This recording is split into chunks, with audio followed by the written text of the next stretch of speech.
Mes chers compatriotes, des Français qui partent en masse faire le djihad au Moyen-Orient, l'auriez-vous seulement cru si on vous l'avait dit il y a ne serait-ce que 2 ou 3 ans? Probablement pas. C'est pourtant ce phénomène inquiétant auquel nous devons faire face. Selon les chiffres du ministère de l'Intérieur, ils étaient 50 en mars 2013, 500 en avril 2014, 800 en juillet et désormais 930, essentiellement en Irak et en Syrie. Il n'est plus possible de rester les bras croisés, de se contenter d'un numéro vert comme le pouvoir l'a fait jusqu'ici. Nous devons prendre des mesures d'urgence pour sauvegarder notre sécurité intérieure et dissuader ce phénomène.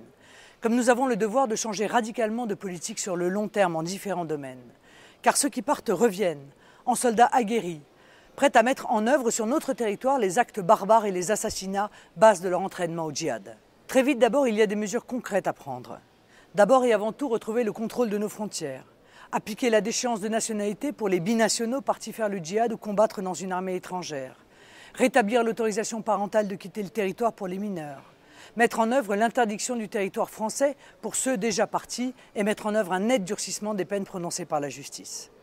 Il est temps aussi en amont de lutter beaucoup plus énergiquement contre le fondamentalisme islamiste en surveillant les prêches dans les mosquées, en interdisant les financements de lieux cultuels en provenance de pays étrangers, notamment ceux qui soutiennent les fondamentalistes, en rétablissant partout le strict respect de la laïcité, en remettant debout nos services de renseignement très largement affaiblis par les politiques d'austérité.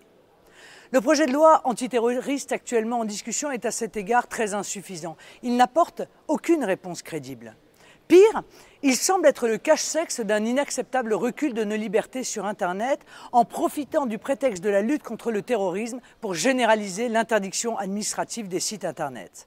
Nous rappelons notre volonté d'inscrire les libertés numériques dans le marbre de notre Constitution et de nous battre chaque fois qu'elles sont en danger.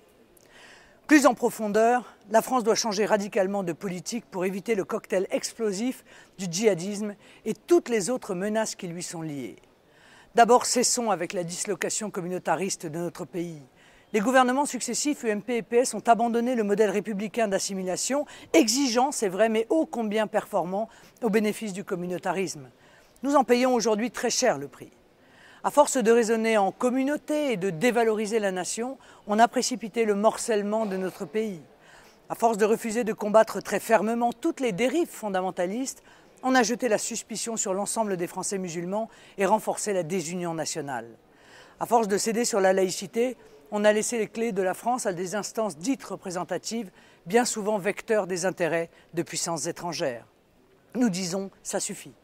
La France doit se faire respecter sur chaque mètre carré de son territoire national et doit rappeler à chaque citoyen qu'il a certes des droits, mais aussi des devoirs. Elle doit imposer le retour dans la sphère privée de la religion et combattre tout prosélytisme politico-confessionnel. Elle doit restaurer son autorité dans chaque zone dite de non-droit. Dans le même temps, parce que tout est lié, cessons la folle politique d'immigration. Pas d'assimilation réelle sans arrêt de l'immigration légale et clandestine. Pas de concorde nationale sans stopper les flux quotidiens et massifs de l'immigration. Les champions de l'immigration que sont l'UMP et le PS, qui battent chaque année leurs propres records, sont là aussi totalement disqualifiés, tant les promesses de fermeté, maintes fois répétées par ces as de l'enfumage électoral, ont laissé place au laxisme. La France doit donc retrouver ses frontières nationales, se défaire de Schengen et des dogmes de l'Union européenne. Elle doit supprimer les incitations à l'immigration comme l'aide médicale d'État réservée aux clandestins et mettre en place la priorité nationale. Enfin, la lutte contre le djihadisme français suppose une inflexion majeure de notre politique étrangère, soumise aux États-Unis et à l'OTAN depuis la présidence Sarkozy. Notre politique étrangère a gravement déraillé, jusqu'à bombarder en 2011 la Libye pour y mettre au pouvoir les pires extrémistes islamistes qui soient. Bravo Nicolas Sarkozy, bravo Bernard-Henri Lévy, vous avez commis là l'irréparable. François Hollande a poursuivi cette œuvre destructrice en armant les fondamentalistes en Syrie, en les soutenant, en les finançant, ceux-là même qu'on dit aujourd'hui vouloir combattre. L'incohérence continue, puisque notre pays garde les meilleures relations du monde avec le Qatar et l'Arabie saoudite, pourtant 2 soutiens revendiqués à l'islamisme le plus radical, partout. Je m'engage à restaurer une diplomatie française libre, assise sur une défense nationale indépendante de l'OTAN, redressée dans ses moyens financiers et sûre de ses objectifs. Nous avions ces dernières années combattu et dénoncé les dérives que je viens de citer. Nous avions raison. Demain, nous fixerons un seul objectif à notre politique étrangère, la défense et la promotion partout dans le monde de nos intérêts nationaux. Mes chers compatriotes, je veux l'unité nationale entre tous les Français. Je veux la paix civile, comme je veux la paix dans le monde. Et pour toutes ces raisons, je vous propose une véritable alternative. alors que l'UMP et le PS continueront de mener notre pays sur le chemin de la dislocation communautaire, de la violence grandissante et des déséquilibres planétaires les plus périlleux.